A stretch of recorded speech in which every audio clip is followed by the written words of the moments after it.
10 years ago, he promised to come back for me. Tonight, he found me bleeding in an alley with a gun to my head and claimed me like I'd never been lost. My body screamed for rest as I pushed through the service entrance of the Blackwell Financial Tower. 2 a.m, and the city felt like a graveyard with skyscrapers for tombstones. I'd spent the last 6 hours on my hands and knees scrubbing office floors that would be dirty again by noon, all for $13 an hour that barely kept me and Megan afloat. The plastic grocery bags cut into my palms as I started the familiar trek home. Discount bread from the bakery's day-old bin. Generic ibuprofen because the name brand was $3 more. Megan's medication, the cheap alternative that didn't work as well but was all I could afford. Every item in these bags represented a calculation, a sacrifice, a choice between bad and worse. The financial district emptied out hours ago, leaving behind only shadows and the occasional homeless person huddled in doorways. I kept my head down and my pace quick. 40 minutes on foot instead of taking the bus saved me $4.50 each way. $9 a day. $63 a week. That was 2 doses of Megan's medication. The math was simple, brutal, and inescapable. Light drizzle started halfway through my walk, the kind that doesn't seem like much until you realize you're soaked through. My threadbare jacket offered about as much protection as tissue paper. The cold seeped into my bones, joining the permanent ache that lived there now. 26 years old, and I felt ancient, used up, hollowed out by years of just surviving. I was passing the mouth of an alley between 2 shuttered warehouses when I heard voices. Male. Aggressive. The kind of tones that made smart women cross the street and walk faster. But crossing meant adding 5 minutes to my route, and my feet were already bleeding in these shoes with the worn-through soles. 48 hours. That's what I said last time. My stomach dropped. I recognized that voice. Victor, one of the Russian enforcers who worked for the Sokolov organization, the people who owned my dead husband's debts. Who owned me, essentially, until I paid back $85,000 I'd never borrowed. I tried to slip past unnoticed, but Victor's eyes found me like a predator spotting prey. Lauren Vasquez. He stepped out of the alley, and I could smell the vodka on him from 6 feet away. 2 other men flanked him, both built like refrigerators. Funny seeing you here. Saves me a trip to that shithole apartment of yours. My fingers tightened on the grocery bags. I told you last week. I need more time. My sister is sick. I'm working double shifts. Your sister. Victor's laugh was ugly. Yeah, I know about little Megan. 18, right? Sick girl. Be a shame if something happened to make her sicker. Ice flooded my veins. Don't you dare! He closed the distance between us in 2 strides and grabbed my arm hard enough to leave bruises. 48 hours, or we come collect. And maybe we don't just take you. Maybe we take her too. Pretty girls fetch good money, even sick ones. The grocery bags fell from my numb fingers. This was it. This was how I died. Or worse, in an alley at 2 a.m, killed by debts from a man I'd been forced to marry, a man I'd hated every day of our mercifully short union. Headlights cut through the drizzle like twin blades. A vehicle approached with predatory silence. A black SUV that screamed money and danger in equal measure. It stopped at the curb, engine purring like a satisfied cat. The back door opened. A man stepped out. Even in the dim streetlight, even through the light rain, I could tell this wasn't someone you ignored. Tall, easily 6'3", with shoulders that spoke of violence held in check. His suit probably cost more than I made in 6 months. Perfectly tailored charcoal fabric that somehow remained pristine despite the weather. 3 other men emerged with him, all carrying themselves with the same controlled menace. Let her go. The words came with an accent I couldn't place. Not Russian. Italian, maybe. The voice was quiet, controlled, but it carried absolute authority. Victor's grip on my arm loosened slightly. He recognized something in this man, something that made him hesitate. This doesn't concern you. Private business. I'm making it my business. And the man moved closer, and more details resolved in the weak light. Dark hair slicked back from a face all sharp angles and harder edges. Who do you work for? Nikolai Sokolov. Victor's voice had lost some of its swagger. Who the hell are you? Gabrielle Fioraldi. The name dropped between them like a blade. Her debt now belongs to me. Consider it paid in full as of this moment. Fioraldi. The name meant nothing to me, but it clearly meant something to Victor. The Russian released my arm completely, taking a full step back. Boss Sokolov won't like this. That debt is ours by right. Boss Sokolov can take it up with me directly if he has an issue. Gabriel's tone hadn't changed. Still quiet, still controlled. Somehow, that made him more terrifying. Now leave. Before I decide I don't like how you were touching her. Victor looked at me, then at Gabriel, clearly calculating his chances. Whatever math he did, it came up short. He and his men retreated toward a car I hadn't noticed parked further down the street, throwing looks over their shoulders like dogs expecting to be kicked. I stood frozen as their engine started and they peeled away into the night. The drizzle continued to fall, soaking through my jacket, plastering my hair to my skull. My grocery bags lay scattered on the wet pavement. Bread probably ruined. Gabriel moved into my line of sight, studying me with an intensity that made my skin prickle. Up close, the dim light revealed more. A scar running vertically down his chin, another cutting through his left eyebrow. His nose had been broken at least once and healed crooked. These weren't decorative scars. They were the map of a violent life. You've been working at the Blackwell Tower for 8 months. He spoke like he was commenting on the weather. Night shift, 6 days a week. You walk home to save bus fare. Stop at Garcia's Market every Tuesday for groceries. Your sister Megan has appointments at County Medical every Friday. Horror crawled up my spine. How do you know that? I've been watching you for a week. Ever since I found you through your sister's hospital records. He tilted his head slightly. You don't recognize me, do you? Something in his voice made me actually look at him. Not as a threat. Not as another man trying to hurt me, but as a person. Those eyes. Dark brown, almost black, with an intensity that seemed to see straight through every wall I'd built around myself over the past decade. Those eyes. I knew those eyes. The grocery bag slipped from my nerveless fingers.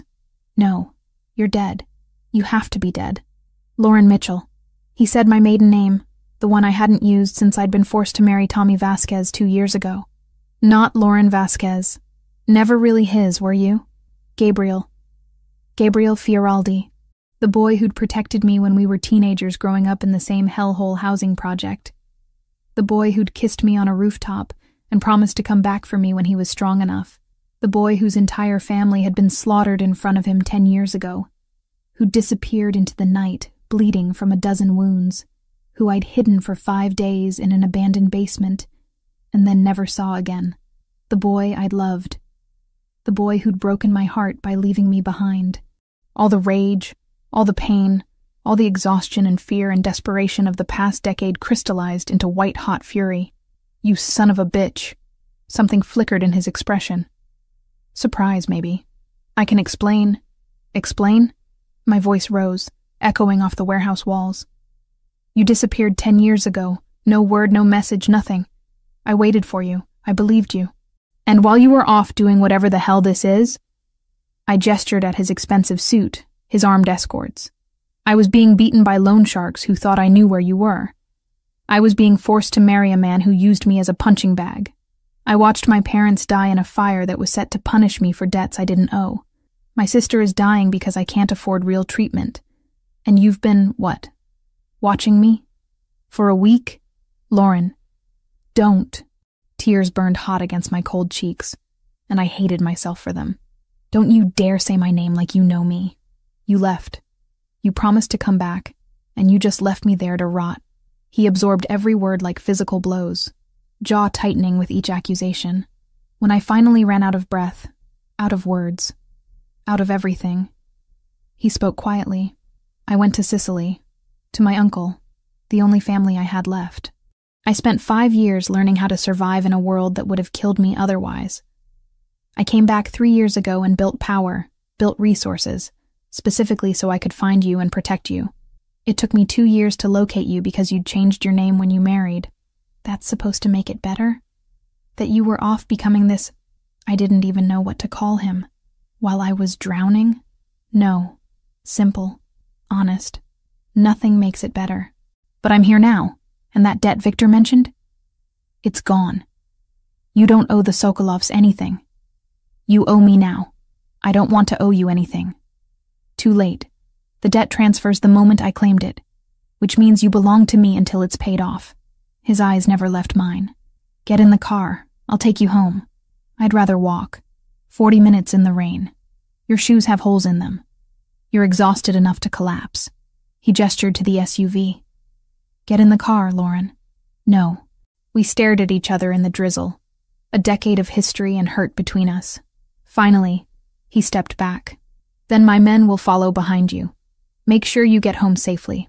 Because Nikolai Sokolov just learned that I took his property, and he's not going to be happy about it. The implications of that sank in slowly. You just painted a target on me. The target was already there the moment you inherited Tommy Vasquez's debts. I just made it official. He returned to the SUV, then paused with the door open. You're being watched now, Lauren. By me, and by people who want to hurt me through you. That's the reality. You can accept my protection, or you can keep pretending you're fine on your own. Either way, I'm not disappearing again. He climbed into the vehicle, and it rolled forward slowly, matching my pace as I bent to gather my ruined groceries. The bread was soaked through. The medicine bottle had rolled into the gutter. Everything felt symbolic, like my life leaking away into dirty rainwater. I walked. The SUV followed behind me, headlights illuminating my path through the empty streets. 40 minutes of humiliation, of feeling those eyes on my back, of remembering a boy I'd loved, and trying to reconcile him with this dangerous stranger. When I reached my building, Gabriel emerged one more time. He handed me a thick envelope without a word. Inside, I could feel the weight of cash, and something smaller, a business card. First installment. His voice was soft. This isn't over, Lauren. It's barely begun. The SUV pulled away, leaving me standing in the rain with more money than I'd seen in years, and the ghost of a promise I'd stopped believing in a long time ago. I didn't sleep. How could I? Knowing that envelope contained enough cash to pay 3 months of Megan's treatment. I sat at our rickety kitchen table until dawn, counting $100 bills with shaking hands. $100,000. More money than I'd seen in my entire life, just handed to me by a ghost who'd become a stranger. When pale morning light finally crept through our cracked windows, I checked on Megan, still sleeping, fever-free for once. I kissed her forehead and slipped out for my morning shift at the diner, exhausted but functional. I'd worked on less sleep before. The hallway outside our apartment stopped me cold. 2 men in dark suits stood stationed like sentries, one on each side of our door. They straightened when they saw me, hands moving instinctively toward jacket interiors. Mrs. Vasquez. The taller one nodded respectfully. We're here to ensure your safety. I didn't ask for guards. Mr. Fioraldi insists. Of course he did. I pushed past them, taking the stairs because waiting for the elevator meant more time under their watchful eyes. They followed at a discreet distance, shadows I couldn't shake. The black SUV from last night sat parked across from the diner when I arrived for my shift. Different vehicle, same message. I was being watched, controlled, owned by a man who thought throwing money at me erased a decade of abandonment. My hands trembled as I poured coffee, took orders, delivered plates of greasy food to customers who barely looked at me. Every time the door opened, I flinched. Every time a car passed, I checked if it was his. The other waitress, Maria, kept asking if I was okay. I lied and said I was fine. The lunch rush ended. I collected my tips, $43.60, and headed home, those damn guards trailing behind me like well-dressed shadows. I climbed the stairs to our apartment, keys already in hand. The door was unlocked. Ice flooded my veins. I'd locked it. I always locked it, triple-checked it, because Megan was inside and vulnerable. I burst through, ready to fight or scream or both. Gabriel sat on my threadbare couch like he owned it. Megan was awake, propped up with pillows, talking to him animatedly about some book he'd apparently brought her. She looked happier than I'd seen her in months. "Lauren!" She beamed at me. Gabriel brought me the entire Chronicles series, the ones I wanted but we couldn't afford, and he says he knows a doctor who might be able to help with my treatment. My vision tunneled. "Megan, go to your room. Her smile faded. But, now, please. She shot Gabriel a confused look before shuffling to the bedroom we shared, closing the door softly behind her. The moment the latch clicked, I rounded on him. How dare you break into my apartment? Gabriel remained seated, infuriatingly calm. I didn't break in. The landlord let me in. You bribed my landlord? I purchased the building this morning, so technically I let myself into my own property. He gestured to the water-stained ceiling. This place is a health hazard. You shouldn't be living here. Get out. I paid for Megan's treatment, 3 months in advance. The clinic called to confirm. You had no right. My voice cracked. No right to go behind my back, to make decisions about my sister without asking me. You need help. I didn't ask for your help. I didn't ask you to insert yourself into my life, to throw money around like it fixes everything. I was shaking now, 10 years of rage and pain pouring out. You can't just buy me, Gabriel. I'm not property you acquire because you feel guilty. He stood slowly, and I remembered how big he was, how much space he took up in my tiny apartment.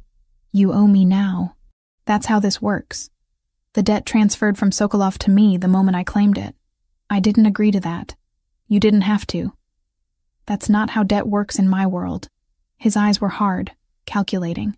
You belong to me until it's paid off. So yes, I can make decisions about your living situation, your sister's treatment, your safety, because you're mine now.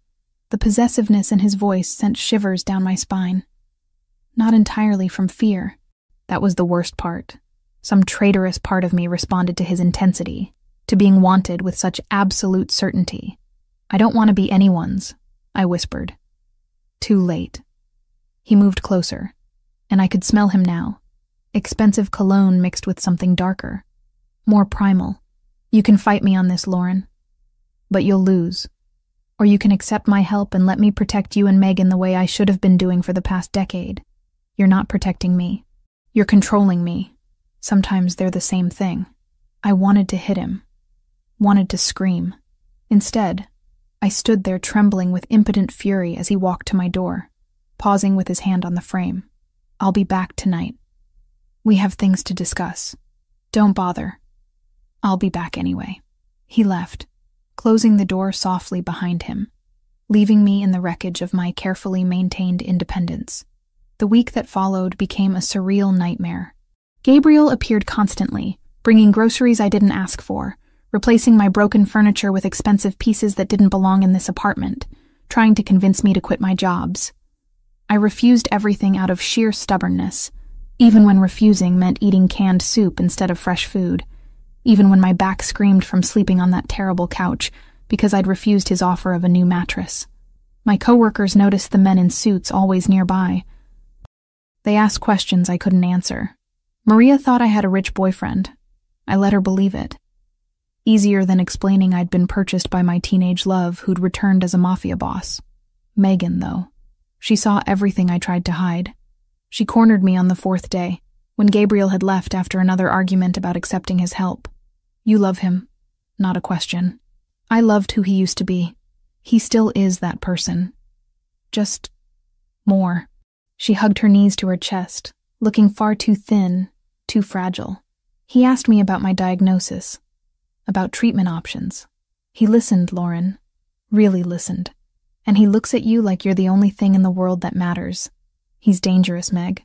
So is dying slowly because we can't afford proper treatment. She met my eyes steadily. I know you're scared. But maybe let him help. Just a little? I couldn't answer that. Because she was right. And I hated it. Gabriel showed up that night, like he'd promised. Or threatened. We sat in my kitchen that barely fit 2 people, and he told me about Sicily. About learning to survive in a world where weakness meant death. About building power specifically to find me. His voice was matter-of-fact, clinical, describing violence like someone else would describe their day at work. Why me? I finally asked. 10 years, Gabriel. You could have had anyone. Why obsess over someone who... Because you're mine. He said it with absolute certainty. You were mine at 16. You're mine now. Nothing that happened in between changes that. The intensity in his dark eyes made my breath catch. That's not love. That's possession. Maybe it's both. Before I could respond, the lights went out. Not just in our apartment. The entire building plunged into darkness. Gabriel was on his feet instantly, phone already out, speaking rapidly in Italian to someone. Stay here.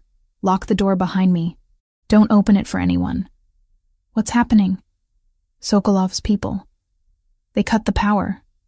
He pulled a gun from somewhere I hadn't seen, checking it with practiced efficiency that terrified me. They're making their move. He was gone before I could process, shouting orders to his guards in the hallway. I ran to Megan's room, found her awake and frightened. We huddled together in the darkness, listening to shouts from outside, then gunfire that made us both flinch. It lasted maybe 5 minutes. Felt like hours. When the lights flickered back on, Gabriel stood in my doorway, shirt torn, blood on his knuckles. Not his blood, I realized with nauseating certainty. Pack a bag, both of you, now. What happened out there? Russians, different ones than last night. Sokolov's sending a message that he doesn't accept the debt transfer. He looked at me, and I saw something raw beneath his controlled exterior. Fear. They're escalating. You're not safe here anymore. So we run? We let them chase us out of our home? Your home is a death trap with one exit and no security. My home is a fortress. He crouched down, bringing himself to eye level with me. Please, Lauren. For once, just trust me. I can't protect you here. The please broke something in me. I'd never heard him say it before. Not in this life. I looked at Megan, pale and shaking, and knew I didn't have a choice anymore. Just until this blows over, I said. Temporarily, of course. But something in his expression said he was lying. That once I stepped into his world, I'd never step out again. I started packing, hands shaking, while Gabriel made phone calls and his guards secured the building. Outside my window, I could see 2 men on the ground, not moving. This was my life now. Blood and violence and a man who'd claim me like I was territory to be conquered. And the worst part? Some dark corner of my soul whispered that I'd been waiting for him to come back and claim me all along. Gabriel moved into my life like a conquering army. Within 48 hours of the shooting incident in our hallway, he'd installed a security system so sophisticated it probably tracked my heartbeat, reinforced our flimsy door with something that looked bulletproof, and stationed armed guards in rotating shifts outside our apartment. Privacy became a distant memory, a luxury I'd taken for granted until men in expensive suits knew my schedule better than I did. I kept working out of sheer stubborn defiance. Morning shift at the diner, evening cleaning at another office building after the first one cut my hours. Every step I took, shadows followed. Gabriel's men, silent and efficient, ensuring I was never alone. My coworkers stopped asking questions when they realized the answers would terrify them. The worst part wasn't the surveillance. It was how Gabriel filled every space I tried to keep empty. He brought dinner when I worked late, waited in my kitchen like he belonged there, fixed things I'd learned to live with broken. The radiator that clanked stopped clanking. The window that wouldn't close suddenly sealed perfectly. Small invasions that added up to complete occupation. You need to stop, I told him one night after Megan had gone to bed. She'd been getting stronger with the treatments he'd paid for, color returning to her cheeks. And I hated how grateful that made me feel. This hovering, this constant presence, it's suffocating. Gabriel sat on my couch, looking completely at ease in my cramped apartment despite his expensive suit. I'm protecting my investment. I'm not an investment. I'm a person. You're both. His dark eyes studied me with unsettling intensity. And you're exhausted. Working 2 jobs when you don't have to anymore is just pride. It's called independence. It's called stupidity. He leaned forward, elbows on his knees. You owe me $100,000, Lauren. You could work yourself to death and not pay that off in 5 years. Or you could accept my help and focus on things that actually matter. Like what? Being your kept woman? Something dangerous flickered in his expression. Is that what you think this is? What else would I call it? You pay my bills, control where I go, decide what's safe for me. That's not protection, Gabriel. That's ownership. Maybe I want to own you. He said it so calmly, like discussing the weather. Would that be so terrible? Being mine completely? My heart hammered against my ribs. You can't just say things like that. Why not? It's the truth. He stood, and suddenly my small living room felt even smaller. I've spent 10 years building power specifically so I could find you and keep you. I'm not going to apologize for wanting what's mine. I was never yours to begin with. You were always mine. He closed the distance between us in 2 strides. From the first time I saw you at 16, terrified in that housing project hallway. You belonged to me then. You belong to me now. The only thing that's changed is now I have the resources to actually protect you. By trapping me, by loving you. The words hit like a physical blow. Even when I was in Sicily getting my face rearranged by my uncle's trainers, even when I was killing my way through the Fioraldi ranks to become boss, you were the reason. Every brutal choice, every compromise with my conscience. It was so I could come back strong enough to keep you safe. I couldn't breathe. Couldn't think past the raw honesty in his voice. You don't know me anymore. Then let me learn. His hand came up slowly, giving me time to pull away. I didn't. His fingers traced my jaw with surprising gentleness. Tell me about the last 10 years. Tell me everything I missed. So I did. Maybe because I was tired of carrying it alone. Maybe because some part of me had been waiting a decade to make him understand the cost of his absence. I told him about the loan sharks who'd beaten me bloody looking for him. About being forced to marry Tommy Vasquez, 8 months after my parents died, in a fire that was meant as punishment for debts I didn't owe. About a husband who used my face as a punching bag, but never touched me sexually, because drugs had destroyed everything that made him a man. He died owing more than he was worth, I said flatly. Got shot in some deal gone wrong. I didn't cry at his funeral. I felt nothing but relief that it was over. And then I realized it wasn't over, because his debts transferred to me, and Megan got diagnosed, and I've spent the last 1.5 years just trying to survive one day at a time. Gabriel's jaw had gone tight, a muscle jumping beneath his scarred skin. I should have found you sooner. You should never have left. I was 18 and bleeding out from a dozen wounds. Staying would have gotten us both killed. His thumb brushed across my cheekbone. My uncle in Sicily was the only family I had left. Don Salvatore. He trained me, taught me how to survive in a world where weakness means death. 5 years I spent there, learning things that would give you nightmares. Then I came back and spent 3 more years fighting my way to the top of the Fioraldi organization. Why them specifically? Because they had territory, resources, and most importantly, they had history with the Sokolovs who killed my family. His eyes went cold, distant. It took me 3 years to eliminate every man directly responsible for that massacre. I did things I'm not proud of, became someone my 18-year-old self wouldn't recognize. But I did it so I'd be strong enough that no one could ever hurt you again. Nikolai Sokolov is still alive, I pointed out. Nikolai wasn't involved in the original massacre. He was just a kid, maybe 15. His uncles ordered the hit on my family, and I killed every single one of them. Gabriel's voice was matter of fact, clinical. Nikolai inherited the wreckage 2 years ago and rebuilt. He's hunting me for revenge, not because he was personally wronged. Different kind of threat. The casual way he discussed murder should have terrified me. Instead, it made a twisted kind of sense. This was his world now. His reality. Violence as business strategy. I thought about you every single day. I admitted quietly. Loved you, and hated you in equal measure. Some nights I'd dream you came back.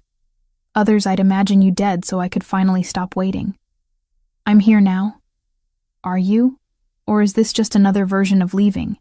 You say you want me, but what you really want is absolution. To prove you made the right choice abandoning me. His hand tightened on my face, not painfully but firmly. I want you. Not redemption. Not forgiveness. You, messy and angry and damaged. All of you, Lauren. I'm not some prize to be won. Then what are you? His voice dropped lower, intimate. Tell me you don't feel this. Tell me 10 years actually changed what we had. It changed everything. Did it change how you feel when I'm close? He was barely an inch away now, his breath warm against my lips. Did it change the fact that you're mine, no matter how much you fight it? I should have pushed him away, should have maintained distance, protected myself. Instead, I heard myself whisper, I hate that you're right. The kiss was inevitable. Desperate. 10 years of separation and longing crystallized into the moment his mouth claimed mine. It wasn't gentle or sweet. It was possession and fury and need all twisted together until I couldn't tell where my anger ended and desire began. His hands tangled in my hair, tilting my head back for better access. I gripped his shirt hard enough to tear fabric. Years of frustrated rage finding an outlet in the violence of how we came together. When he backed me against the kitchen wall, I didn't protest. When his knee pressed between my thighs, I gasped against his mouth and pulled him closer. Then reality crashed through the haze. I shoved hard against his chest, breaking the kiss, stumbling sideways to put distance between us. I can't. My voice shook. I can't do this. Gabriel stood perfectly still, chest heaving, eyes dark with want. Why not? Because the second I give in, you win, and I'll lose every piece of myself I've fought to keep.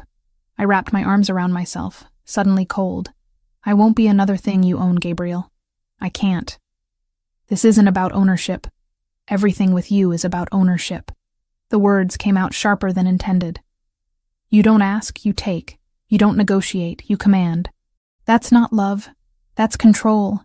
And I've had enough of being controlled to last a lifetime. Something shifted in his expression. Not anger, something deeper. Hurt, maybe, beneath all that dangerous confidence. He stepped back, giving me space I desperately needed. I'll go. Good. He paused at my door. But I'm not giving up on you, Lauren. On us. You can run. But I've spent 10 years coming back to you. I can wait a little longer. Then he was gone, and I slid down the wall to sit on my kitchen floor. Fingers pressed to lips that still burned from his kiss. The next night, he returned as promised. Or threatened. I'd expected anger, demands, more attempts to break through my defenses. Instead, I found him asleep on my terrible couch, too tall to fit properly. Head bent at an angle that would leave his neck screaming. He still wore his suit from earlier, though he'd removed his jacket and shoulder holster. The vulnerability of seeing him like that, this dangerous man who commanded armies of criminals, reduced to cramped discomfort rather than leave me unprotected, cracked something inside my chest. I grabbed a blanket and draped it over him carefully. He stirred but didn't wake, and I retreated to the bedroom I shared with Megan before I could do something stupid like smooth the hair from his forehead. Morning brought news that shattered our fragile peace. The diner where I'd worked mornings had burned down overnight. Arson, the fire inspector said. Accelerant poured through the mail slot, flames spreading fast enough that if anyone had been inside, they wouldn't have survived. It was a warning, Gabriel said when I called him, voice numb with shock. Nikolai's message that he doesn't accept the debt transfer. He's escalating. I don't have a job anymore. Then move into my place. You and Megan. Let me protect you properly. I can't just abandon my apartment. Your apartment is a death trap that I can't secure properly. My house is a fortress. He paused. Please, Lauren. I know you hate accepting help from me, but this isn't about pride anymore. This is about keeping you alive. I looked at Megan, who'd been listening from the doorway, pale and frightened. She nodded slightly, giving me permission to make the choice that terrified me. Fine, but not completely. I'm keeping this apartment, and my night cleaning job. I need some part of my life that's still mine. Deal. Gabriel's relief was audible. I'll send movers tomorrow. I'd compromised.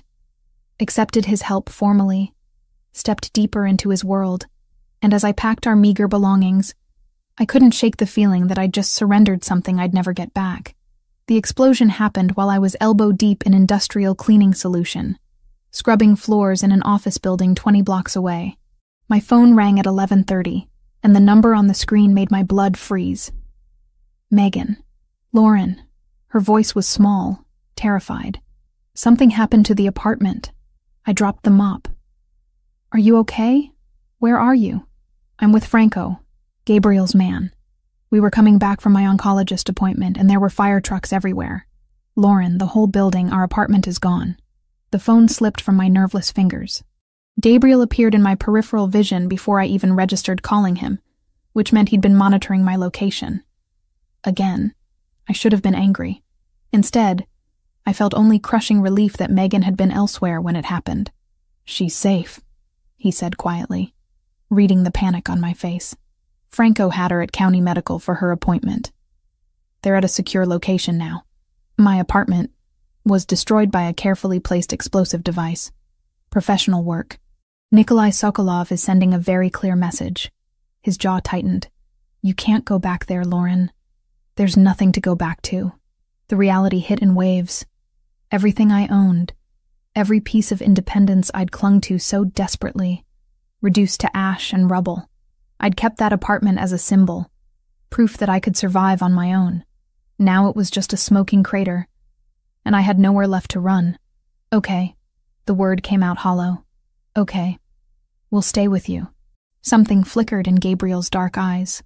Not triumph, exactly. More like relief mixed with determination. "Let's go get your sister." The drive to wherever Franco had taken Megan passed in a blur. Gabriel made calls in rapid Italian, his voice cold and clipped as he issued orders I didn't understand. When we finally arrived at what turned out to be a medical facility disguised as an upscale office building, Megan threw herself into my arms hard enough to knock the breath from my lungs. "I'm sorry," she sobbed. "I'm so sorry. All your things can be replaced." I held her tighter. "You can't. That's all that matters." Gabriel's property was 40 minutes outside the city, accessed through gates that belonged in a military installation. Armed guards waved us through with crisp nods, and the driveway wound through what looked like a small forest before opening onto a view that stole my breath. The house was modern architecture married to fortress practicality, clean lines and floor-to-ceiling windows, but I counted at least a dozen cameras from the driveway alone, and the guards patrolling the perimeter moved with military precision, beautiful and deadly in equal measure, like the man who owned it. "Welcome home," Gabriel said softly, and I pretended those words didn't make something flutter dangerously in my chest. Megan got her own suite on the second floor, complete with medical equipment that probably cost more than I'd make in a lifetime. A nurse introduced herself, Rosa, middle-aged and competent, explaining that she'd be monitoring Megan's vitals and coordinating with her oncology team. My room was connected to Gabriel's by a single door. I noticed it immediately, that thin barrier between us, and something about it felt intentional. A choice I'd have to make eventually. "The lock is on your side," Gabriel said from behind me, making me jump. "You control the boundary. I won't cross it without permission." "How generous of you," I said, but the words lacked real bite. "I'm trying, Lauren, to do this right, to give you space while keeping you safe." He moved closer, not touching, just close enough that I could feel his presence like heat. "I know this isn't the life you chose, but I'll make it as comfortable as I can." The first week was an adjustment that felt like drowning and breathing simultaneously. Megan thrived under Rosa's care, color returning to her cheeks, energy levels rising. Watching her laugh while reading in the sun-drenched library, I couldn't maintain my resentment at Gabriel for forcing this move. Not when it was saving her life. Gabriel himself became a constant, unavoidable presence. He brought me coffee every morning, prepared exactly how I liked it despite never asking. He replaced the threadbare clothes I'd lost in the explosion with quality pieces that fit perfectly, because he'd somehow memorized my measurements. Small invasions that accumulated into something I couldn't quite name. "We need to talk about Nikolai Sokolov," he said one evening, 2 weeks into our cohabitation. We sat in his study, a room all dark wood and leather that smelled like old books and danger. "I'm moving against him in 5 weeks. "What does that mean?" "Moving against him? There's a charity gala. International criminal elite masquerading as philanthropists. Nikolai will be there. It's the only time he leaves his fortified compound. I'm planning to eliminate him during the event." Gabriel's tone was matter-of-fact, discussing murder like a business transaction. "It's the only way to permanently end the threat against you and Megan. You want me to just wait here while you go kill someone? I want you safe. I want to help." The words surprised me as much as they clearly surprised him. "He tried to kill me, Gabriel. Burn down my home. I don't get to just sit here in luxury while you handle it. I need to be part of this." "Absolutely not. You don't get to decide that." We stared at each other across his massive desk, wills clashing silently. Finally, Gabriel sighed. running a hand through his dark hair in a gesture of frustration I remembered from when we were teenagers. If you participate, you follow my orders exactly. No improvisation. No heroics. You do precisely what I tell you, when I tell you. Those are my terms. Deal. Lauren, I said deal, Gabriel. Don't push it. Something that might have been admiration flickered across his face. You're going to be the death of me. Better me than Nikolai Sokolov. The 5 weeks that followed blurred together in a strange domestic rhythm. Gabriel trained his security team in the mornings, movements precise and lethal as he demonstrated techniques I tried not to find attractive. I watched from the house, coffee cooling in my hands, fascinated and disturbed by this version of the boy I'd loved. Evenings, he sat with Megan in the library, reading to her when she was too tired to hold a book herself, watching them together. This dangerous man being so gentle with my fragile sister cracked something in my carefully maintained defenses. He really loves you, Megan said one night after Gabriel had left. Like, obsessively. It's kind of intense. It's kind of terrifying. Maybe it's both. She studied me with eyes that saw too much. When are you going to stop punishing him for leaving? He's here now. He's been here consistently for weeks. At some point you have to decide if you're going to forgive him or not. I don't know if I can. Then figure it out. Because that man would burn the world down for you, Lauren. And I think you feel the same way about him. Even if you're too scared to admit it. The night before the gala, I found Gabriel alone in his study, surrounded by blueprints and photographs. He looked up when I entered, exhaustion evident in the lines around his eyes. Can't sleep? He asked. Can't stop thinking. I moved to the window overlooking his property, lit up like a prison yard. What happens after tomorrow? After Nikolai is dead and the threat is gone, what do we become then? Whatever you want us to be. He came to stand beside me, our reflections overlapping in the glass. I want you to stay. Build a life here, with me. But if you want to leave once it's safe, I won't stop you. Your debt is paid, Lauren. Has been from the moment I claimed it. You don't owe me anything. Then why all of this? The protection, the money, the constant presence? Because I'm selfish. Because I've spent 10 years becoming powerful enough to keep you. And now that I have you here, I don't want to let go. His voice dropped lower, intimate. But I will. If that's what you need. Your happiness matters more than my wants. I turned to face him fully, and the space between us felt charged, inevitable. What if I don't know what I want? Then let me show you what we could have. His hand came up slowly, cupping my face with surprising gentleness. No pressure, no demands. Just us. Seeing if what we had at 16 can exist now that we're who we've become. We're not the same people. No, we're better. Stronger. We've survived things that should have broken us. His thumb traced my cheekbone. Maybe we're finally strong enough to survive each other. The kiss was different from the violent collision in my apartment kitchen. This was slow, deliberate. A question rather than a demand. I melted into it, into him. A decade of resistance crumbling under the tenderness and how he held me. When he pulled back, his eyes searched mine. Stay with me tonight. Not because you owe me. Not because you're scared. Because you want to. I should have said no. Should have maintained boundaries. Protected myself. Instead, I took his hand and let him lead me through that connecting door I'd kept locked for weeks. What happened in his room was tender and intense. Years of longing crystallized into touch and whispered confessions. He treated me like something precious, taking his time, learning what made me gasp and arch against him. And when he finally moved inside me, it felt like coming home to a place I'd been searching for without knowing it existed. After, wrapped in his arms with my head on his chest, he whispered something in Italian against my hair. I didn't understand the words, but the meaning was clear in how he held me, like letting go might kill him. What did you say? I murmured, half asleep. That I've spent 10 years finding my way back to you, and I'm never leaving again.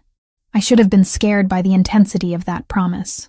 Instead, I just held him tighter and let myself believe, for the first time in a decade, that maybe I didn't have to face everything alone anymore.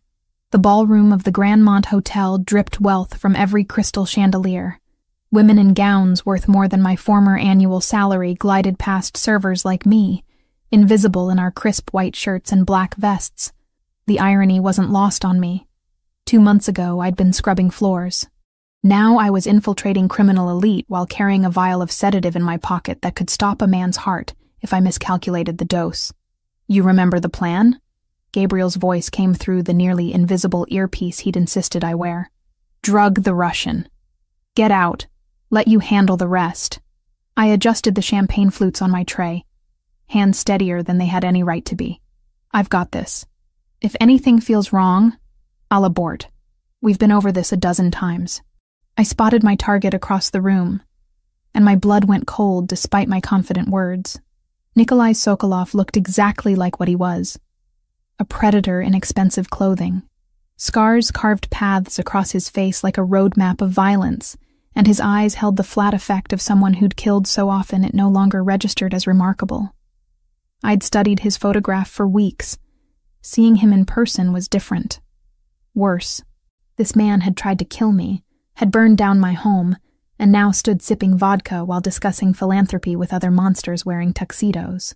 "He's near the bar," I murmured, knowing Gabriel could hear me even if he couldn't respond while in his own meeting with the other bosses.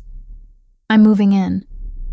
My heart hammered as I wove through the crowd with practiced invisibility. The vial felt like it weighed 1,000 pounds in my pocket. One chance. That's all we'd get. Nikolai traveled with a small army. But here at this gala, surrounded by other criminal elite who valued the pretense of civility, his guard was down. Marginally. I approached with my tray held at the perfect angle, a smile plastered on my face that didn't reach my eyes. "Champagne, sir?" Nikolai's gaze swept over me with the disinterest reserved for furniture. He selected a glass without truly seeing me, and relief flooded through my system. I'd worried he might somehow recognize me from photographs, but Gabriel had been right. Men like Nikolai didn't look at the help. I waited until he turned back to his conversation partner, then made my move. The vial's contents went into a fresh glass with practiced precision, invisible against the golden liquid. I approached again, this time from a different angle. "Fresh champagne, sir? Your glass is nearly empty." This time he looked at me, really looked, and something in his flat eyes made my skin crawl. "Thank you." He took the drugged glass, but didn't drink. Instead, he held it while continuing his conversation, and I forced myself to drift away naturally, not rushing, just another server moving through the crowd. Minutes ticked by with agonizing slowness. I watched from across the room as Nikolai raised the glass to his lips, then paused, lowered it, said something to the man beside him, a bodyguard built like a tank, who laughed and accepted the champagne as if Nikolai was offering a gift. No. The bodyguard drank deeply. Nikolai selected a fresh glass from a passing server's tray. He knew. Somehow, impossibly, he knew. "Gabriel," I whispered urgently into my earpiece. He switched drinks. "The plan is compromised. I need to—" A hand clamped around my upper arm with bruising force. Another server, except servers didn't move like trained killers. "Mr. Sokolov would like a word." Quietly, I tried to pull away. His grip tightened until bones ground together. I said quietly, "Make a scene and I'll put a bullet in that pretty bartender behind you. Your choice." I stopped struggling. Let him guide me through a service door, down a hallway lined with industrial kitchen equipment, into a storage room that smelled of flour and fear. Nikolai waited inside, flanked by 2 more men, the bodyguard who'd drunk the sedative already swaying on his feet. "Lauren Mitchell." Nikolai's accent turned my name into something ugly. Or should I say Lauren Vasquez, Gabriel Fioraldi's pet project. "Did you really think I wouldn't recognize you?" "I don't know what you're talking about." My voice came out steadier than expected. "I'm just a server." He backhanded me hard enough that I tasted copper. "Don't insult my intelligence. I've known you were coming since the moment Gabriel bought your false credentials from my inside man." His smile was all teeth and malice. "Did you think your lover's security was impenetrable? I've had someone on his payroll for weeks, long enough to learn all about his precious Lauren and her dying sister." The room tilted. inside man, traitor in Gabriel's organization, which meant Nikolai pulled out his phone, swiped to a video, and my world ended. Megan, tied to a chair in what looked like an abandoned office, blood trickling from a cut on her forehead, terror written across her too thin face. Rosa lay motionless in the corner, and I couldn't tell if she was breathing. Your sister proved surprisingly difficult to acquire. Gabriel's mansion has excellent security. Nikolai tilted his head, studying my reaction like a scientist observing an experiment. But money buys many things, including the passcode to disable that security from the inside. My men walked right through the front door while Gabriel was busy preparing for tonight. If you hurt her... The threat died in my throat. What could I possibly do? I was powerless, trapped, and Megan was miles away in the hands of men who'd murdered Gabriel's entire family without hesitation. Call him. Nikolai held out his phone. Tell your lover that if he wants his precious girls to survive the night, he'll come alone to the old industrial district, Warehouse 7 on Camden Street. I believe he knows the location well, the warehouse where Gabriel's family had been slaughtered 10 years ago.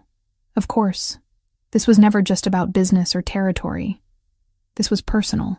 Revenge served cold across a decade. My hands shook as I dialed Gabriel's number. He answered on the first ring. Lauren, where are you? You cut out. He has Megan. My voice cracked. Gabriel, he has her. He had someone inside your security. They took her from the mansion. Silence. Then, in a voice colder than I'd ever heard from him, put Sokolov on. Nikolai took the phone with obvious satisfaction. Fioraldi, you killed my uncles, destroyed my family's legacy. Tonight, I return the favor. Warehouse 7. Alone. You have 1 hour, or I start mailing you pieces of the women you love. He ended the call and smiled at me. Now we wait. And while we wait, you can watch your sister suffer every time you fail to cooperate. The drive to the warehouse happened in surreal silence. I sat wedged between two of Nikolai's men in the back of an SUV, watching the city lights blur past while my mind raced uselessly. Gabriel would come. Of course he would.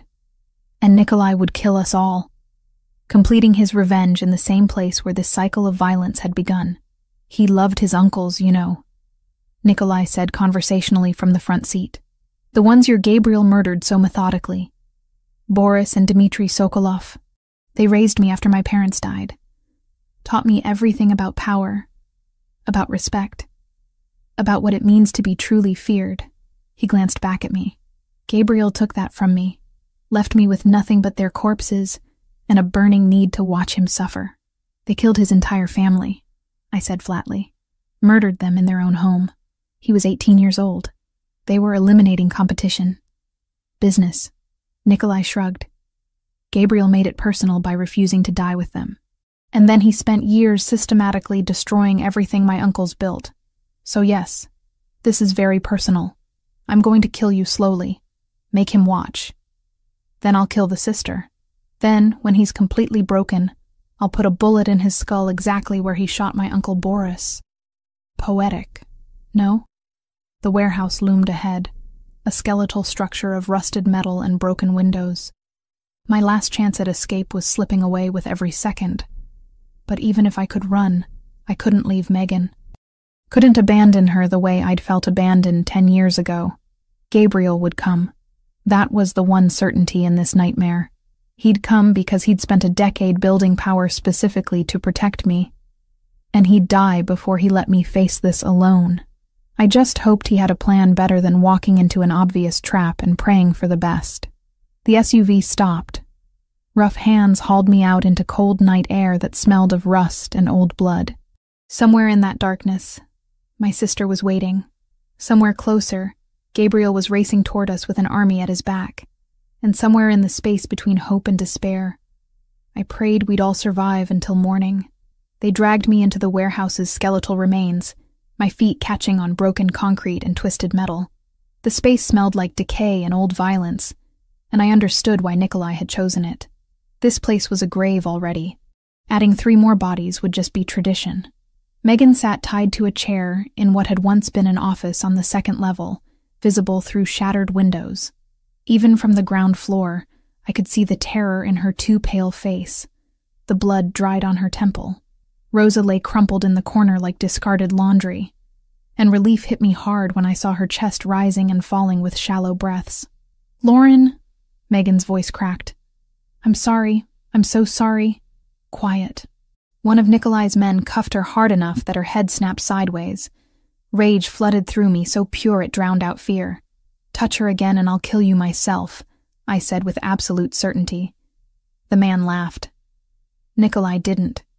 He studied me with those dead eyes and nodded slowly, like I'd confirmed something he'd suspected.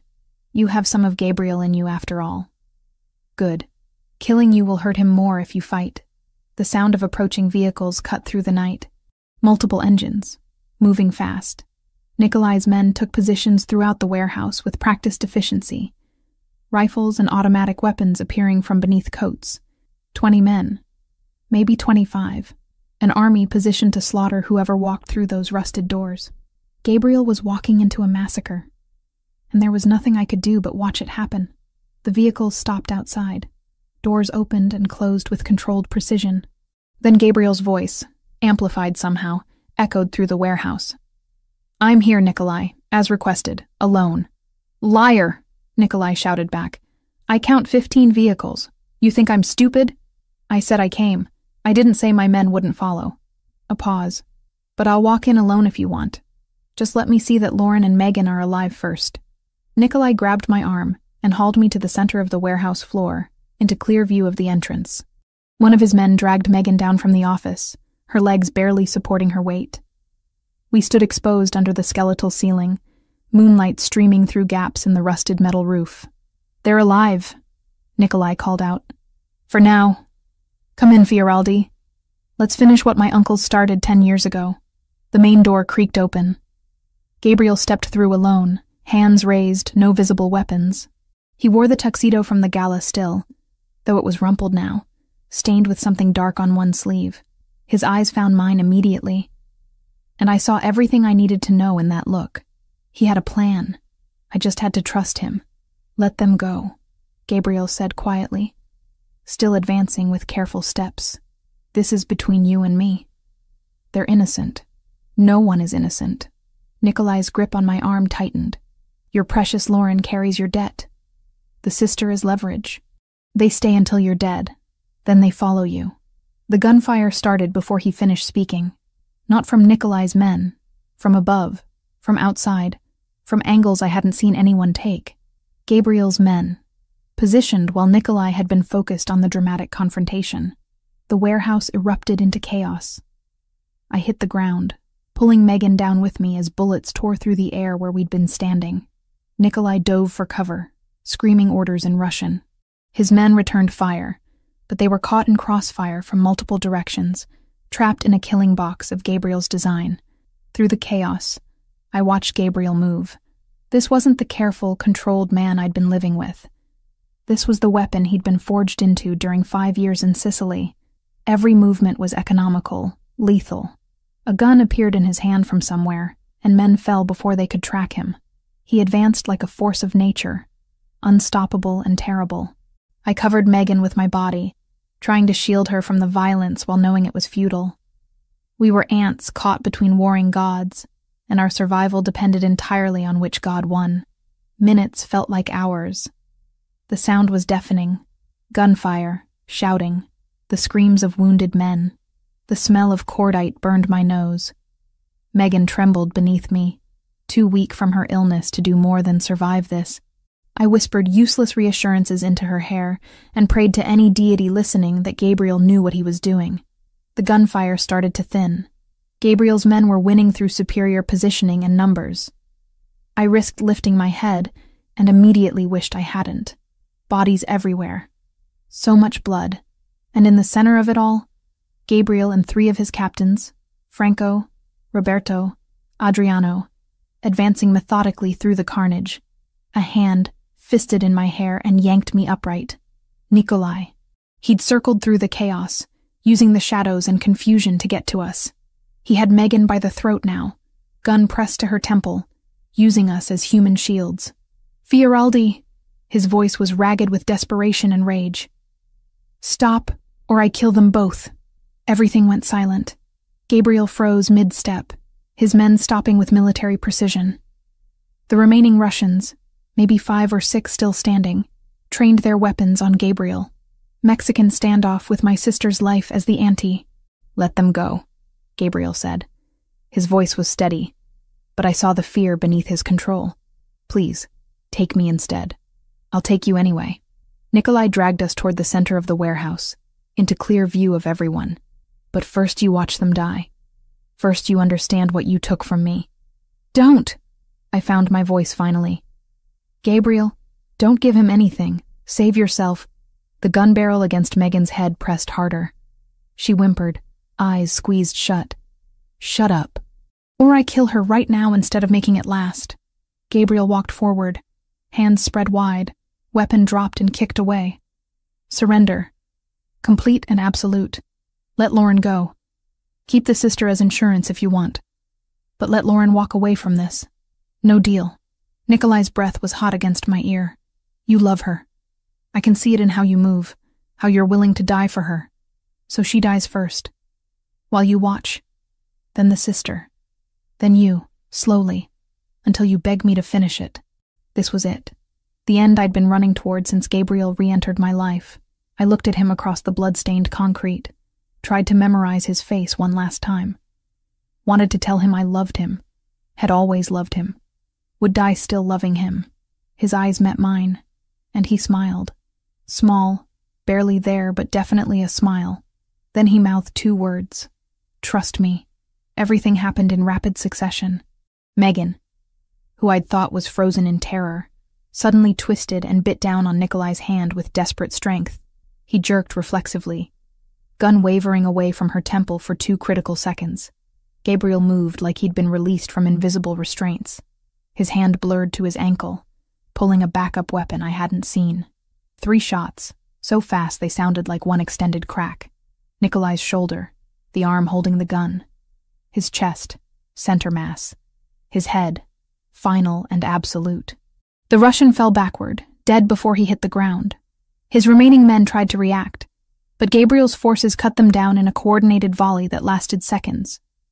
Then silence. True silence.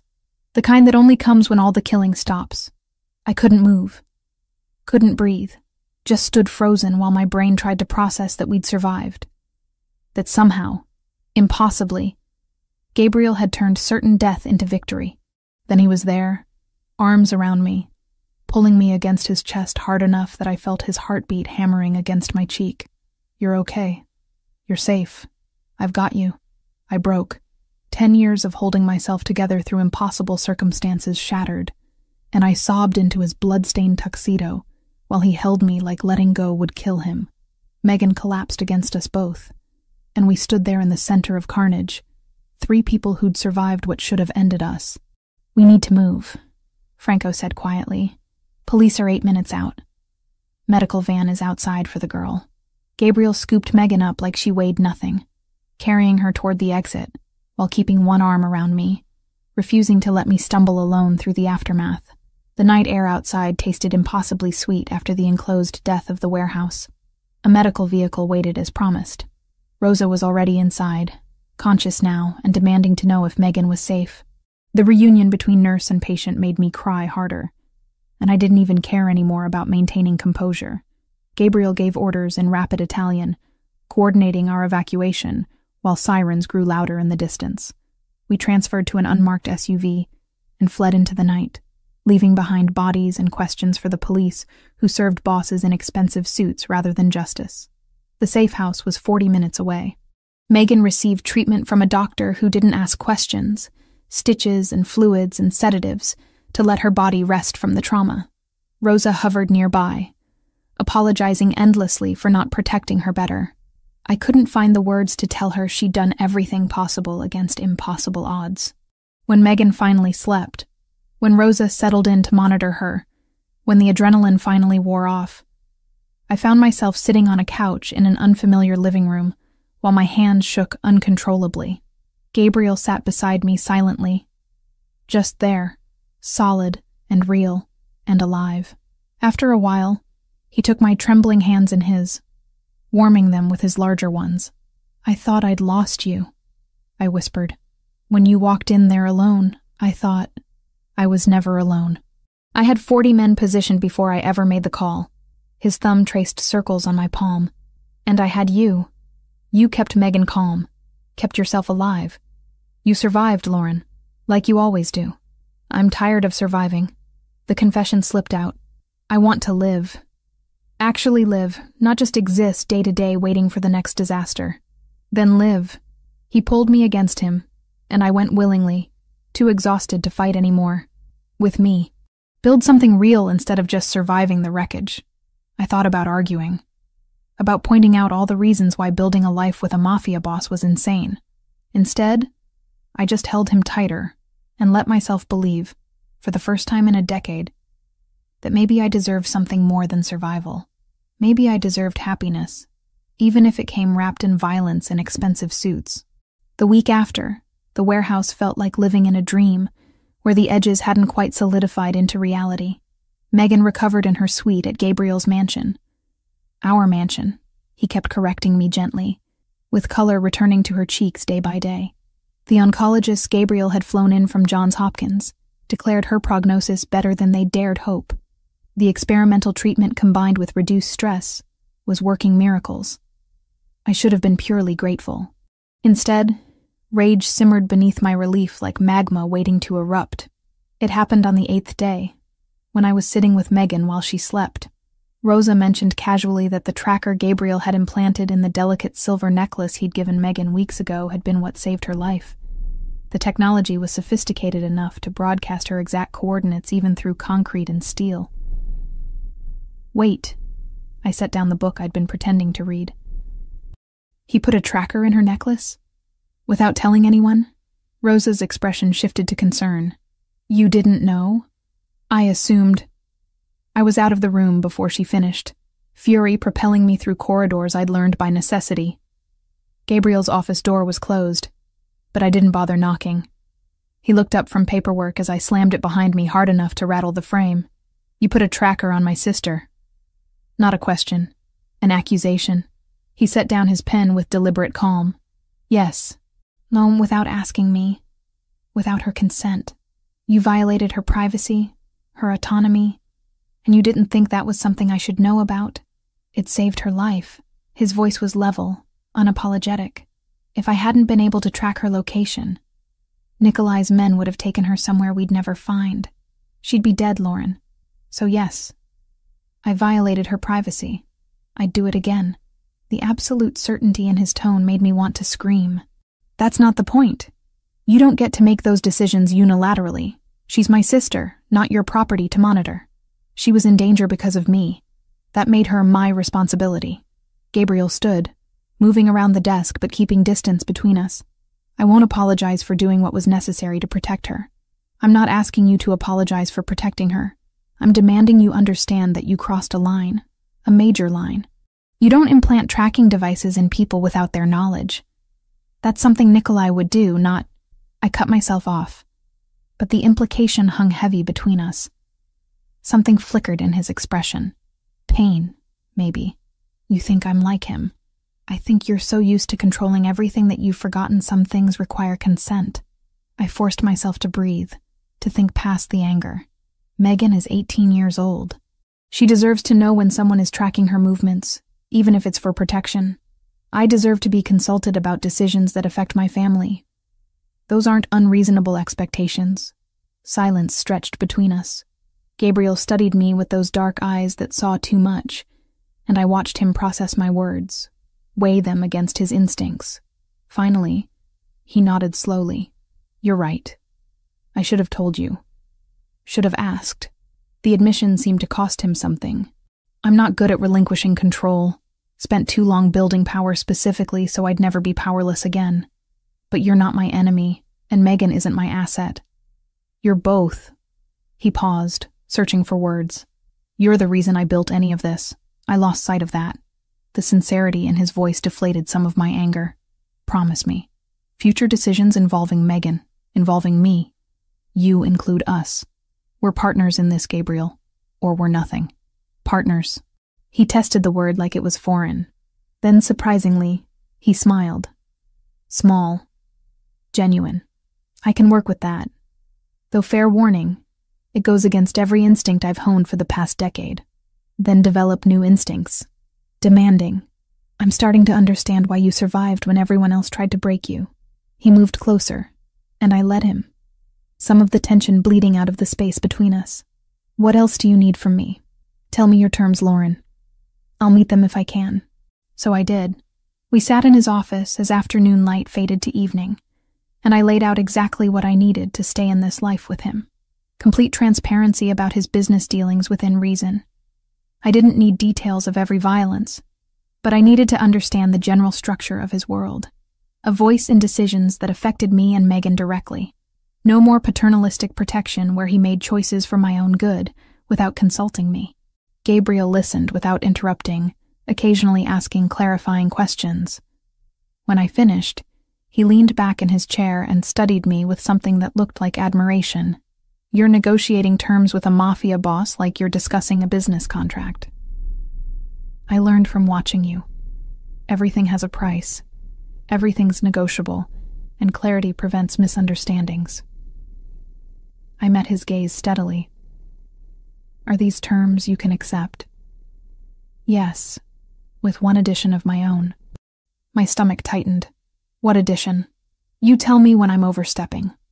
Don't let resentment build. If I'm being controlling, call it out immediately. I can't fix problems I don't know exist." He leaned forward, elbows on his knees. "I want this to work, Lauren. Actually work.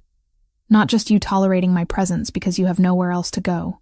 The vulnerability in his admission cracked something in my chest. "I'm not tolerating you. I'm trying to figure out how to love you without losing myself in the process. Do you love me still?" I never stopped. That's the problem.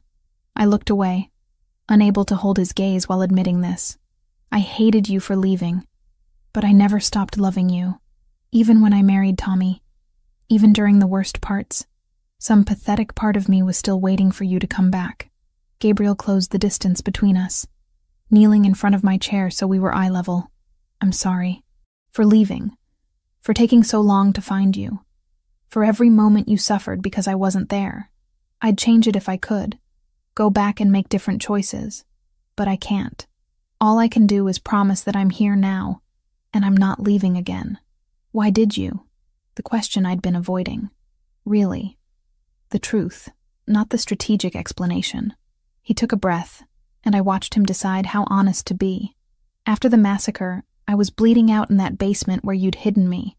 18 years old, and watching my family's blood dry on my hands. I wanted to die, Lauren. Just close my eyes and stop existing. I hadn't expected that. What stopped you?" "You. The memory of you bringing me water, cleaning my wounds, whispering that I'd survive this.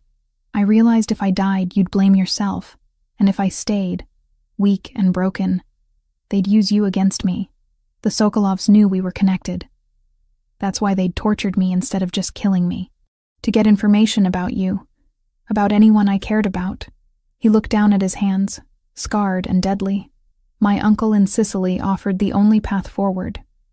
5 years of brutality disguised as training. Learning to be harder than the hardest men, more ruthless than the ruthless, until I could build power that made me untouchable. Every time I wanted to reach out to you, I reminded myself that contacting you while I was still vulnerable would paint a target on your back. So I waited, and hated every day of waiting. You could have sent one letter, one message that you were alive. A message could be intercepted, could lead them to you. I couldn't risk it. His hands found mine, warm and solid. I know it wasn't fair. Know you deserved better than silence. But in that moment, keeping you alive mattered more than keeping you happy. The twisted logic of it made sense in the awful way that survival always made sense. I'd done terrible things to keep Megan alive, too. Married a man I despised. Worked until my body screamed. Made compromises with my conscience that still haunted me at night. I understand, I said finally. Rationally, I understand. Emotionally, I'm still angry about it. That's going to take time to resolve. I have time. As much as you need. He pressed his forehead to our joined hands. Just don't give up on us. Please. The please broke me. I pulled him closer, kissed him with all the love and rage and forgiveness I couldn't yet articulate. He responded with matching desperation. And we stayed like that until the light outside died completely, and darkness wrapped around us like a cocoon. Later that night, Gabriel made his announcement. He'd called a meeting of every captain and soldier in the Fioraldi organization. I stood beside him in what he called the Great Hall, but which looked more like a courtroom, designed by someone with unlimited funds and questionable taste in intimidation. 40 men assembled in neat rows, all eyes on their boss. Gabriel stood at the front with me beside him, his hand at the small of my back, broadcasting ownership and protection simultaneously. Most of you know Lauren Mitchell by now. She's been living under my protection for weeks. His voice carried through the space without need for amplification. Effective immediately, she's more than a protected asset. She's mine. My woman. Anyone who threatens her threatens me directly. Anyone who harms her will die screaming. This is not negotiable. This is not temporary. Lauren Mitchell is now First Lady of this family, and you will treat her with the respect that position demands. Silence. Then Franco, Gabriel's oldest captain, stepped forward and bowed his head in acknowledgement. We understand, boss. She's family now. The others followed suit, murmuring agreements and assurances. I stood there feeling exposed and strangely powerful, watching dangerous men swear loyalty to someone who'd been scrubbing their floors 2 months ago. After the meeting, back in the privacy of Gabriel's office, I finally let myself react. First Lady of the organization. That's a lot of pressure. You've been handling pressure your entire life. He poured 2 glasses of whiskey, handed me one. This just makes it official. What does it actually mean? Besides a fancy title? It means my enemies know hurting you would be the worst thing they could do to me. It means my allies will extend you courtesy and protection. It means you have authority within this organization second only to mine. He clinked his glass against mine. It means you're committed now, Lauren. All in. No going back. I should have been terrified. Instead, I felt something like relief. For the first time in a decade, I wasn't surviving alone. I had an army at my back, and a man who'd burn the world down before letting someone hurt me. Was it healthy? Probably not. Was it what I dreamed of at 16? Definitely not. But it was real, and solid, and mine. All in, I echoed, and drank deeply. The whiskey burned going down, but I was getting used to the burn. Getting used to living in a world where love looked like violence and protection felt like possession. Gabriel smiled, pulled me into his arms, and for the first time since he'd crashed back into my life, I let myself believe this might actually work. 3 months felt like a lifetime, and an instant simultaneously. Megan's laughter echoed through the mansion's library as she video-called with college admissions counselors. Her color healthy, her energy restored. The experimental treatment Gabriel had secured had pushed her leukemia into remission, and watching her plan a future, she'd thought she'd never have made every compromise I'd made worthwhile. I stood at the window of what had become my office, overlooking the foundation's financial reports. The Mitchell Fioraldi Foundation. Gabriel had insisted on my parents' names alongside his, creating something legitimate out of blood money. We focused on the housing project where we'd both grown up, providing medical care, educational scholarships, and job training to families trapped in the same cycle of poverty that had nearly destroyed us. You're good at this, Gabriel had said last week, watching me negotiate with a hospital administrator. Better than I expected. You see the people behind the numbers. Because I was those people. I'd turned the funding around in 48 hours, leveraging Gabriel's reputation when charm alone didn't work. It felt strange, using the fear his name generated for something good. But I'd learned that in this world, power was neutral. Intent made it righteous or corrupt. The other wives, Angela, whose husband Roberto ran the docks, Maria, married to Adriano, who controlled the unions. Even Sophia, Franco's new girlfriend, had welcomed me cautiously at first. I'd proven myself by never asking questions about their husband's work, never gossiping, and understanding that discretion was survival. They'd taught me the unspoken rules of this life, how to read a room when bosses gathered, when to speak, and when silence conveyed more, how to be strong without threatening the fragile male egos that ran this world. I wasn't the same woman who'd scrubbed floors 3 months ago. That version of me felt like a stranger, someone I'd shed like outgrown skin. This Lauren Mitchell understood power dynamics, could negotiate with criminals and philanthropists with equal ease, and had learned that loving Gabriel meant accepting the blood that came with him. The office door opened without knocking. Only one person entered my space with that presumption of welcome. Gabriel looked exhausted, his suit jacket missing, shirt sleeves rolled up. It was nearly midnight. He'd been in meetings all day. The kind of meetings that left bodies in their wake, though we both pretended otherwise. Then I saw his hands. Blood. Fresh. Still wet. Staining his fingers like accusation. A year ago, I would have recoiled. Asked questions. Demanded explanations. Now I simply moved to the bathroom attached to my office, wet a towel with warm water, and returned. He watched me approach with something like wonder, like he still couldn't believe I'd chosen this life. I took his hands in mine and cleaned them methodically. The blood came away in rust-colored streaks, revealing the scarred knuckles beneath, his life written in violence across his body. I didn't ask who had died tonight. Didn't want to know. Some things were better left in the darkness where they belonged. Thank you, he said quietly when I finished. For what? Cleaning your hands? For staying? For not looking at me with horror every time I come home from the ugly parts of my work? His fingers laced through mine. For choosing me anyway. I met his dark eyes, seeing the boy I'd loved and the man he'd become, and understanding they were both him. You chose me first, 10 years ago. Every brutal thing you did was to get back to me. How could I do less? He pulled something from his pocket with his clean hand. A small velvet box that made my heart stutter. We'd talked about marriage in abstract terms. Someday when things settled. But Gabriel's world never settled. Violence was a constant, punctuated by brief moments of peace. I was going to plan something elaborate. Dinner, romance, the whole traditional proposal. He opened the box, revealing a ring that stole my breath. An emerald the precise shade of my eyes, set in white gold with clean lines that were elegant without ostentation. But tonight, watching you clean blood from my hands without flinching, I realized I don't want to wait anymore. Gabriel, let me finish. His voice carried the same intensity he brought to everything. I'm not going to lie to you, Lauren. Life with me will be dangerous. There will always be rivals trying to prove themselves. Always be threats we have to neutralize. I can't promise you safety or normalcy or anything resembling a regular life. What I can promise is that I will love you until my last breath, that you'll never face danger alone, that I'll build you a kingdom if you ask, burn down empires if you need me to.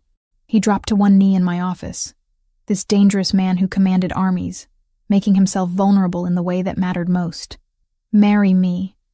Not because you owe me, not because you're trapped here. Marry me because you want to.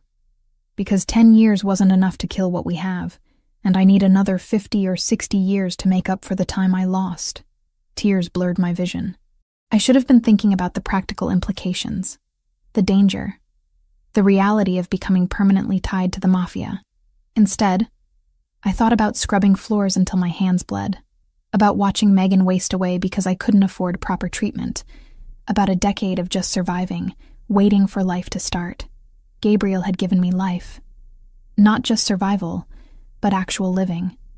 Purpose and power, and the terrifying freedom that came with being loved absolutely. Yes, the word came out steady despite my tears. Not because I need you, because I choose you. Every day for the rest of our lives, I choose you. He slid the ring onto my finger with hands that trembled slightly. This man who never showed weakness. Then he was standing, pulling me against him, kissing me like I was oxygen and he'd been drowning. I kissed him back with everything I had. This man who'd spent a decade becoming someone powerful enough to keep me. I finally found you, he murmured against my lips, switching to English from his usual Italian endearments. After 10 years of searching, building, fighting. You're mine, Lauren. And you're mine. I pulled back enough to meet his eyes. That's the difference now. Not your possession. Ours. We belong to each other. His smile transformed his face, softening the hard edges into something almost boyish. I can live with that. Mutual ownership. Partnership. Better practice it. You're stuck with me now. Best decision I ever made. We stood there in my office, holding each other while the clock ticked toward tomorrow. Outside, his empire spread across the city, built on violence and fear. Inside this room, we were just two people who'd survived impossible circumstances and found each other again. It wasn't the fairy tale I'd dreamed about at 16. It was better. Real. Earned through suffering and sacrifice. The kind of love that understood darkness because we'd both lived in it. 6 months later, we married in the mansion's garden. Small ceremony. Just Megan as my maid of honor. Franco as his best man. The other captains and their wives witnessing. No white wedding dress. I wore deep green that matched my ring. No traditional vows. We wrote our own, promising honesty over perfection, partnership over obedience. When the officiant pronounced us married, Gabriel kissed me like a man claiming what was his, and I kissed him back like a woman who'd finally stopped running. Lauren Mitchell became Lauren Fioraldi that afternoon. Not an ending, but a transformation. The girl who'd scrubbed floors still lived inside me, keeping me grounded when the wealth and power became overwhelming. The woman I'd become understood that sometimes love looked like violence, and protection felt like control, and family was chosen rather than given. Our story had started 10 years ago, with a broken promise on a rooftop. It had survived separation, suffering, and the kind of obstacles that destroyed weaker foundations. Now it began again. Not with naive hope, but with clear-eyed understanding of exactly what we were building together. Gabriel's hand found mine as we faced our strange assembled family. His grip was warm, solid, and permanent. A promise he'd spent a decade preparing to keep. I held on tight and stepped forward into our future, whatever darkness it might hold, because some lights only shine brighter against the black, and ours had been forged in fire hot enough to burn away everything except what mattered most. Each other, finally. Completely. Forever.